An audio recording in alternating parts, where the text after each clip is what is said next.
Muchas noches, mientras Mayami y Nashi dormían, los padres conversaban en media voz. Al día siguiente, los dos compartían los trocitos de conversación escuchados y así armaban un rompecabezas. Sus padres discutían sobre qué lugar era mejor para el futuro de sus hijos. Antonio, el padre de Nashi y Mayam, se inclinaba a la opción de Leticia, mientras que la madre, Guaira, se inclinaba a la opción de Puerto Nariño. Ella creía que era una mejor opción ya que estaría más cerca de sus padres, los abuelos de Nashi y Mayam. Los abuelos de Nashi y Mayam vivían dentro de la selva, donde comienzan las montañas, como 2 días de viaje en canoa y medio día a pie. Sus abuelos vivían en una casita frente al mar Caribe, a muchos kilómetros de allí, pero solo a 3 horas en avión desde Leticia. La canoa con el motor recién comprado luchaba contra la corriente. Se iban a Puerto Nariño, porque allí había buena escuela y sus padres querían que Mayami y Nashi aprendieran muchas cosas. Su madre les enseñó algunas palabras en tupi-guaraní, otras en ticuna y muchas en ingano. Hablar en esta lengua les divertía, pues podrían conservar su intimidad familiar, aún en medio de mucha gente. Se atrevían a hacer comentarios en la cara de la gente respetable o temible.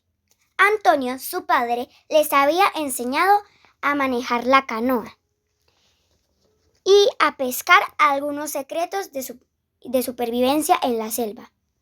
Él reconocía los árboles buenos y las plantas venenosas, las lianas que tenían abundante agua y sabía cómo hacer fuego, y aprendieron cómo y dónde existe el verdadero peligro. La selva es maravillosa, está llena de vida. Bueno, por lo menos eso le habían dicho a Nashi. Pero hay que tener los ojos bien abiertos. Soy muchos seres vivos junto a otros, en competencia por los mismos alimentos. Deben vivir, pero a la vez dejar vivir. Estaban viajando desde muy temprano. Antonio explicaba cada etapa de su viaje. Bajaban el hermoso río Javari. Atrás quedó Benjamín Constant. Seguían río arriba sin entrar a Tabatinga ni Leticia. Solo se detuvieron unos momentos en el muelle para conseguir más combustible. Comieron una deliciosa gamitana con farina que su madre les había preparado en unas grandes hojas verdes. Pero se hizo un poco tarde para continuar, pues el río llevaba demasiada agua en esa época y la canoa transportaba corriente arriba una gran carga. Pronto Antonio, el padre, dijo: unos 40 kilómetros en media hora oscurece. Voy a acercar la canoa a la orilla y pasaremos la noche aquí. Acabamos de pasar por la isla de los monos, dijo Guaira, la madre. Cerca de un claro de lluvia podían hacer un cambuche. Antonio acercó la canoa y la amarró a un árbol de lluvia. Nashi había aprendido a conocerlos muy bien, pues en el Amazonas son muy sagrados. Río arriba iba a seguir creciendo el río. Ellos caminaron un poco más para no mojarse, pues en la noche el río seguiría creciendo aún más. Enterraron unas estacas largas al frente y las cortaron con el machete de Antonio para hacer el techo y que quedara inclinado para que corriera la lluvia. Cortó más ramas, extendió sobre ellas un plástico que había traído y se acomodaron sobre la tierra. Cabían sentados, pero el techo casi tocaba sus cabezas. Era un sitio caliente y seguro, y se sentían a gusto. Bueno, ya estaban a salvo de la lluvia, como si el cielo los hubiera oído. Comenzaron a sonar las gotas sobre el techo. La lluvia es la música más hermosa y auténtica del Amazonas, generalmente larga, interminable, pero cuando pasa la naturaleza parece como una camisa recién lavada. Su madre, Guaira, repite con frecuencia: en verano llueve todos los días, en invierno no llueve todo el día. Su padre encendió una pequeña fogata en el centro. Serviría para calentar y alejar a algunos animales curiosos, les explicó. Calentaron allí un poco de pescado que había quedado del almuerzo. Les supo aún más sabroso que unas horas antes. Su madre tarareaba una lenta canción en su lengua.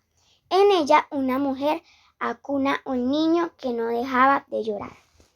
Le cambió los pañales, le da de mamar de un seno y del otro sin parar. Y ella hacía la mímica burlándose. Cuando terminó, su hermana preguntó: ¿así hacías con nosotros?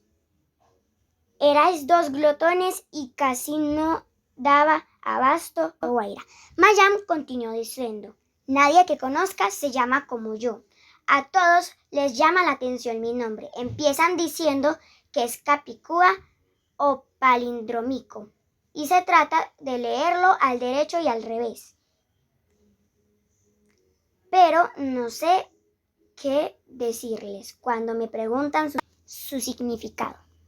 Su padre, que casi siempre pensaba mucho sus palabras, le dijeron: no sé en qué idioma sea, me parece que es en hebreo, pero recuerdo muy bien que mi padre, que había leído muchos libros, decía: mi primera nieta se llamará Mayam, que significa manantial, y que es más bello que un manantial. Su nombre es como una canción que no acaba nunca, es limpia como el agua, corre desde la montaña sembrando vida. La notaron muy emocionada al escucharlo. ¿Y mi nombre qué significa?, dijo Mayam. Su madre empezó a contar con esa voz suave, casi como un susurro del viento.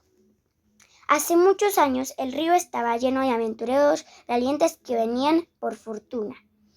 Llegó a nuestro caserío un extranjero que venía de muy lejos, de un país de África. Creo que de Somalia. Vino recorriendo el Amazonas, desde Brasil hasta Iquitos. En esa época, mi bisabuelo era el curaca o jefe de la tribu. Cuentan que fue de los mejores jefes o curaca y más sabios que hayamos tenido. Y les gustaba recibir visitas de viajeros porque le contaban historias nuevas e interesantes. Aquel navegante llegó de visita a su caserío y se sentía tan bien entre los inganos que se quedó a vivir allí para siempre y se casó con mi abuela. Por eso te escogí ese nombre, dijo Guaira, para recordar a ese hombre que vino de muy lejos. Quiero que vayas a muchos lugares y aprendas muchas cosas, que tengas un poco de su espíritu aventurero. ¿Y el tuyo qué significa?, dijo Nashi preguntándole a su madre. Cuando nací, el curaca era mi tío abuelo.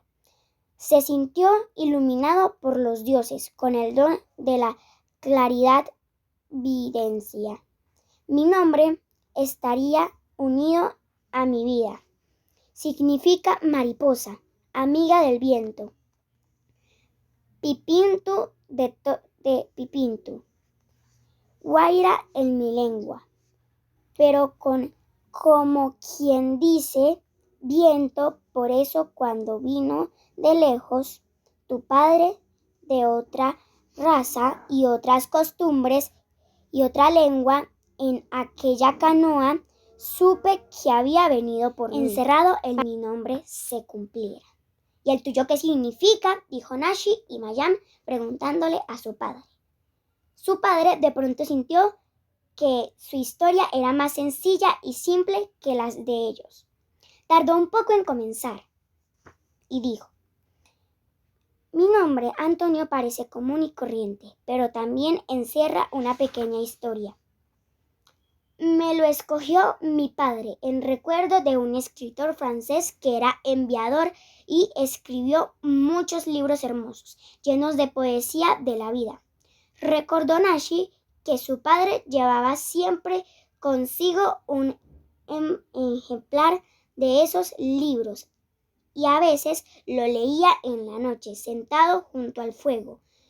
En ocasiones, antes de dormir, le pedía que le contara un cuento inventado por él y Nashi escogía los personajes. Hoy Nashi quiere un anciano y las fieras de la selva, o un chayán llamado La Lluvia.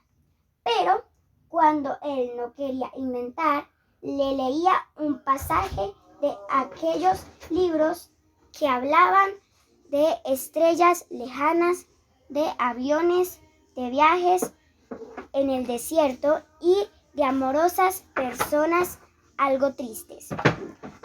Se quedaron dormidos suavemente, mientras aún sonaban las gotas de lluvia sobre el techo.